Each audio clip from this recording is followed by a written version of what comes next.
Good morning, everybody. Myself, Dr. Manisha Sharma, and today we will study about nutrition, health, and well-being. Means पोषण स्वास्थ्य एवं तंदुरुस्ती. That is chapter 9.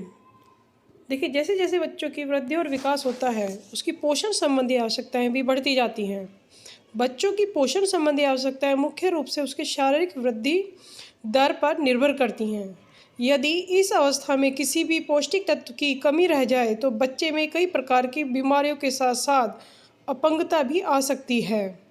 तो पर्याप्त पोषण मुख्य रूप से निम्नलिखित रूप से जो योगदान देता है वह आपके शरीर के सभी अंगों के कार्य और प्रणाली को बेहतर बनाता है, रोगों से लड़ने की क्षमता प्रदान करता है, स्वास्थ्य सुधार करता है, सुखद और सकारात्मक दृष्टिकोण के विकास में सहायता करता है, संज्ञानात्मक विकास में भी सहायक है और शरीर के ऊर्जा स्तर को बनाए रखता है. So students, first of all हम देखेंगे nutrition, health and well being during infancy birth to 12 month. Means शिशुअवस्था 0 से 12वें महीने के दौरान स्वास्थ्य, पोषण एवं स्वास्थ्यता. देखिए, सबसे पहले हम हेल्थ के बारे में जानेंगे. शारीरिक भार अगर हम देखते हैं तो बच्चे का, न्यूबॉर्न बेबी का जो वेट होता है वो 2.5 से लेके 3 किलोग्राम तक का होता है. लेकिन 6 महीने का होते होते वो वज़न दुगना हो जाता है और 1 वर्ष होने पर लगभग तिगुना हो जाता है. लंबाई की अगर हम बात करें तो बच्चे की जो लंबाई होती है जन्म के टाइम में वो 50 सेंटीमीटर होती है. मीन्स लगभग 1.5 गुना बढ़ जाती है बच्चे की. सिर की परिधि और सीने की परिधि दोनों में वृद्धि होती है. मांसपेशियों का आकार बढ़ने लगता है और शिशु के पाचन तंत्र की क्षमता में भी थोड़ा सा सुधार आना शुरू हो जाता है. अब हम इसकी पोषण संबंधी आवश्यकता देखेंगे. स्टूडेंट देखिए, ये टेबल आपके बुक में दी गई है बेटा, एनसीईआरटी की में. इसमें भारतीय चिकित्सा अनुसंधान परिषद के द्वारा ये टेबल प्रिपेयर की गई है. इसमें शिशुओं की पौष्टिक आवश्यकता क्या होनी चाहिए डेली वो बताई गई है. देखिए, सबसे पहले है ऊर्जा, जो कि आपको काम करने की क्षमता प्रदान करता है ऊर्जा, और यह चाहिएगी जब जन्म से 6 महीने तक यह 108 किलोग्राम पर वेट और 6 to 12 मंथ में 98 किलोग्राम. प्रोटीन, जो कि शरीर में ऊतकों का विकास और निर्माण करता है, यह 2 kg चाहिएगा. कैल्शियम 500, विटामिन ए ये आपका 1000 and 1200 चाहिएगा. विटामिन ए का बेसिकली काम होता है आंखों की रोशनी बढ़ाना और कैल्शियम का हड्डियों का विकास करना. फिर आपका थायमिन है, नाइसिन, राइबोफ्लाविन, पायरोडॉक्सिन, एस्कॉर्बिक अम्ल, फोलिक अम्ल, विटामिन B12 की रिक्वायरमेंट जैसे दी गई है उसके अकॉर्डिंग नाउ फॉलो किया जाता है. Everyone is familiar with this word breast feeding means स्तनपान. देखिए, जो स्तनपान है वो 6 मंथ तक बच्चे के लिए बहुत ज़्यादा ज़रूरी होता है और यह बच्चे के जन्म के 24 से 48 घंटे के अंदर अंदर माता का दूध स्रावित होने लगता है. आरंभ के 2-3 दिन तक स्तनों में से साफ हल्के पीले रंग का पदार्थ निकलता है जिसे कोलेस्ट्रम बोलते हैं, और यह प्रोटीन और विटामिन ए की मात्रा इसमें भरपूर मात्रा में होती है और इसके अंदर जीवन रक्षण गुण भी मिलते हैं जो बच्चों को रोगों से लड़ने की क्षमता प्रदान करते हैं, बच्चे की इम्यूनिटी पावर बढ़ाते हैं. इसके अलावा स्तनपान के लाभ देख लीजिए. यह पोषण संबंधी आवश्यकताओं को पूरा करता है. 6 मंथ तक माता के दूध में प्रतिरक्षक तत्व मौजूद होते हैं जो कि संक्रमण से हमें बचाते हैं, शिशुओं की वृद्धि के लिए बहुत ज़्यादा ज़रूरी होते हैं. और इसके अलावा दूध में उपस्थित लैक्टोएल्ब्यूमिन प्रोटीन जो कि आसानी से पच जाता है बच्चों के लिए. माता के दूध का तापमान शिशु के अनुकूल भी होता है और यह सुरक्षित होता है, संक्रमण रहित होता है. और इसके अलावा यह माता को भी कैंसर से सुरक्षा प्रदान करता है, माँ की हड्डियों को कमज़ोर होने से बचाता है और यह शिशु और माँ के बीच में एक स्वस्थ, सुखद, भावनात्मक संबंध भी स्थापित करता है. माता का दूध स्वच्छ और जीवाणु रहित भी होता है और इसके अलावा यह शिशु को संक्रमण तथा भोजन से होने वाली एलर्जी से बचाता है.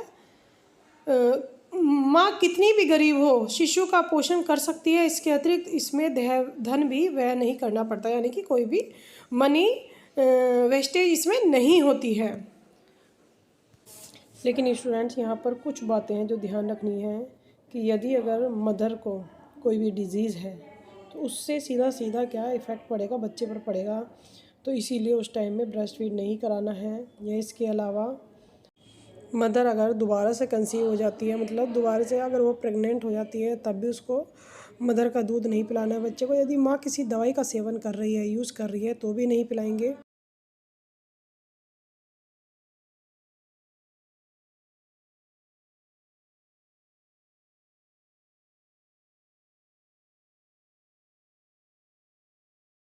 लेकिन ये बात ध्यान रखनी है कि अगर बच्चा रोए तो ही दूध पिलाया। Now we will study about supplementary foods, means पूरक आहार।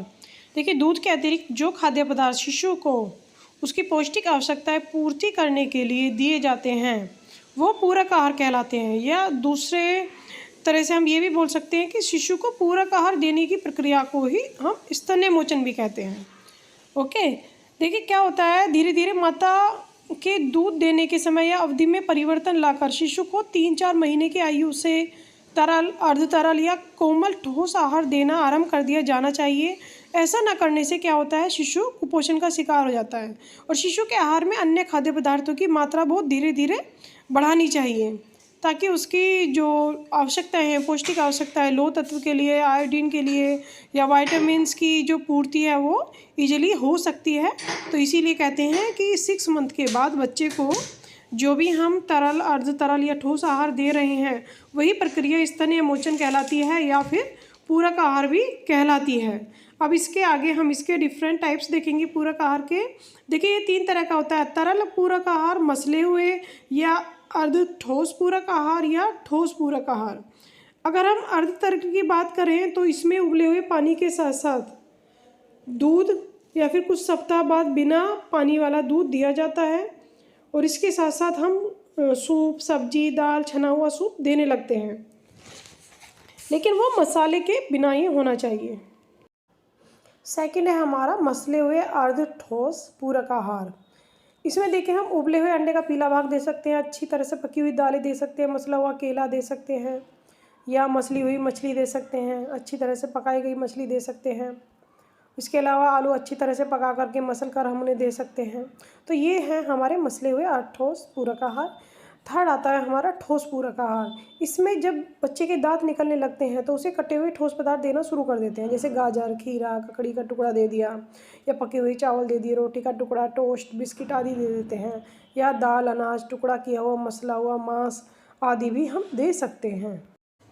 नाउ इम्यूनाइजेशन मीन्स प्रतिरक्षण। What is immunisation? देखिए, एंटीबॉडी शरीर द्वारा निर्मित वह प्रोटीन होता है जो विभिन्न संक्रामक रोगों से लड़ने में सहायता प्रदान करता है। या हम कह सकते हैं कि जीवन की किसी भी अवस्था के दौरान किसी संक्रामक रोग से बचाव के लिए दवाई या टीकाकरण के माध्यम से शरीर को उपलब्ध कराई जाने वाली एंटीबॉडीज़ को ही हम इम्यूनाइजेशन या प्रतिरक्षण कहते हैं।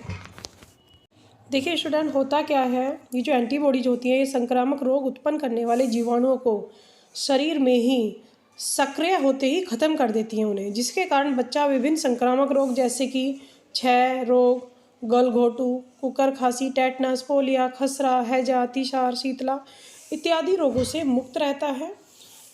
अब थोड़ा सा हम देख लेते हैं इसके बारे में कि ये कब कौन सी वैक्सीन दी जाती है।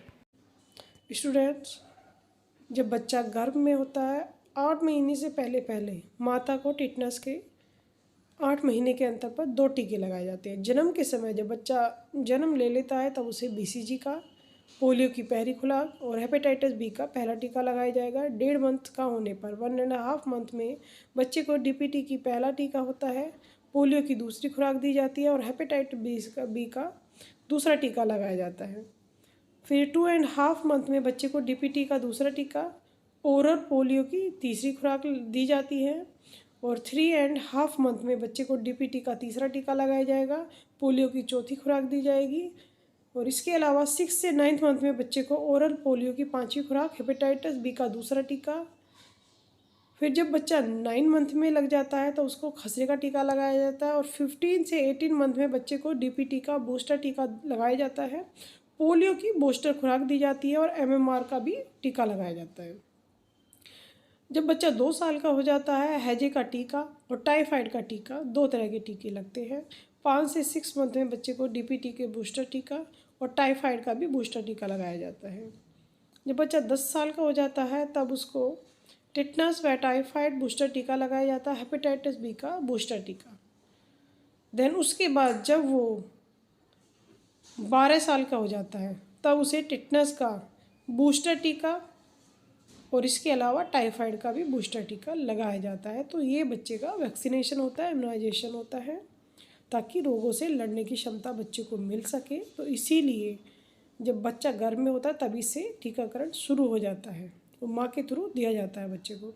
और इसके बाद वह 12 वर्ष तक का होता है तब तक उसको टीका लगाया जाता है। देखिए स्टूडेंट्स, अभी आपने वैक्सीनेशन चार्ट देखा है, इम्यूनाइजेशन, ठीक। तो उसमें कुछ आपने जो वैक्सीन्स थे उसके नाम देखे थे, जैसे कि BCG, OPV या DPT। तो इसकी फुल फॉर्म हम देख लेते हैं अभी। BCG की फुल फॉर्म होगी बैसिलस कलमिटी ग्वेरिन। यह 6 रोगी प्रतिरोधी होता है, यानी कि 6 रोग से बचाता है बच्चों को। OPV यह ओरल पोलियो वैक्सीन होती है। इसके अलावा एक वर्ड और यूज होता है यहाँ पर, DPT की फुल फॉर्म है डिप्थीरिया, पर्ट्यूसिस तथा टिटनेस। तो ये एग्जाम में पूछ लिए जाते हैं। Now we will read about common health and nutrition problems in infants and young children. में शिशु एवं छोटे बच्चों की कुछ सामान्य स्वास्थ्य एवं पोषण संबंधी समस्याएं। देखिए स्टूडेंट, होता क्या है, जो प्रारंभिक बाल्यावस्था है उस टाइम में बच्चों की रोग प्रतिरोधक प्रणाली पूरी तरह से विकसित नहीं हो पाती है। इसीलिए उनके लिए भविष्य में कई गंभीर स्वास्थ्य संबंधी समस्याएं और बीमारियों का कोई ना कोई कारण हो सकता है। कुपोषण एक राष्ट्रीय समस्या है, विशेष रूप से गाँव में और जनजातीय क्षेत्रों में। महिला निरक्षरता, निर्धनता और बच्चों की पोषण संबंधी आवश्यकताओं के बारे में अज्ञानता और स्वास्थ्य की देखभाल हेतु अपर्याप्त सुविधाएं इसके मुख्य कारण हो सकते हैं। तो इनको थोड़ा सा हम डिटेल में देखेंगे।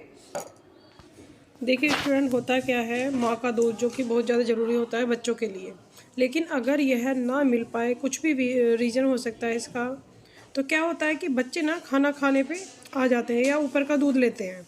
तो उससे क्या होता है, पोषण संबंधी जो आवश्यकताएं होती हैं वो पूरी नहीं हो पाती और पोषक तत्वों की कमी होने लगती है शरीर में। इसी वजह से कुछ संक्रामक रोग होने की भी संभावना बनी रहती है। तो नंबर 1 पे हम देखेंगे कुपोषण। कुपोषण यह पोषण की स्थिति है जिसमें एक या एक से अधिक पोषक तत्वों की कमी हो जाती है, अधिकता हो जाती है, असंतुलन होता है। तो उसकी वजह से स्वास्थ्य गिरने लगता है और यह प्रॉब्लम बच्चों में देखी गई है कुपोषण संबंधी। सेकंड है हमारा प्रोटीन और कैलोरी की कमी। देखिए छोटे बच्चों को प्रोटीन और कैलोरी की कमी के कारण क्वाशरकर और सूखा रोग होने की संभावना रहती है। और क्वाशरकर और सूखा रोग जो कि हम डिटेल में करा चुके हैं 6 चैप्टर में, तो वहाँ से आप देखेंगे बच्चे। उसके अलावा देखा गया है रिकेट्स आहार में जब विटामिन डी की कमी होती है उसमें बच्चों को रिकेट्स की प्रॉब्लम हो जाती है।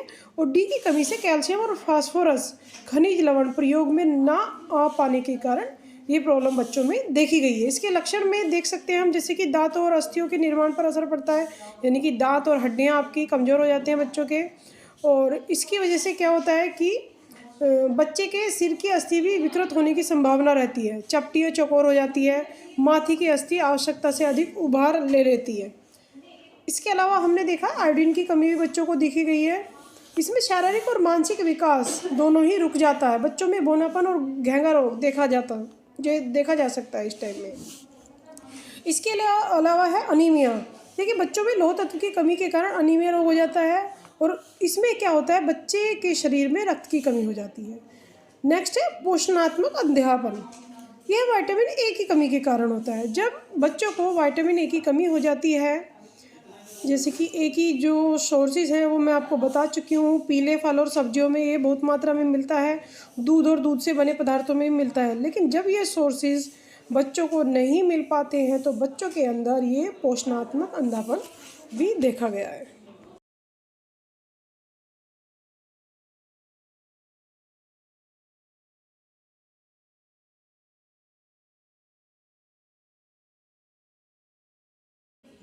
तो स्टूडेंट्स, यहाँ पर हमारी ये वीडियो कंप्लीट होती है। ये आपका चैप्टर 9 का ए पार्ट था।